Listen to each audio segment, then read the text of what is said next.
How to cook Ginisang Upo with shrimp and sotanghon. First things first, let's heat oil in a pan. And then saute garlic and onion. Next, we add the tomatoes.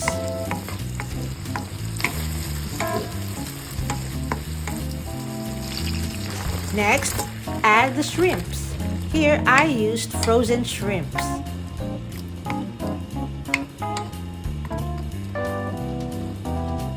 And then we add the cubed upo or the bottled gourd. And then add 2 cups of water.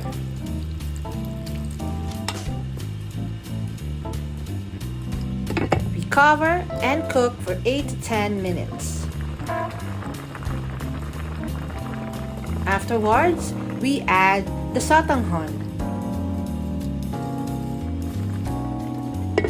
We cover again and cook for a few minutes. Next, we add fish sauce and some pepper.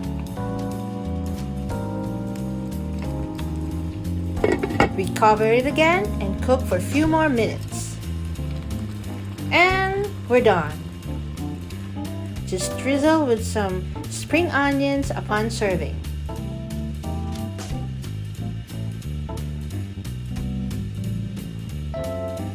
Thank you for watching.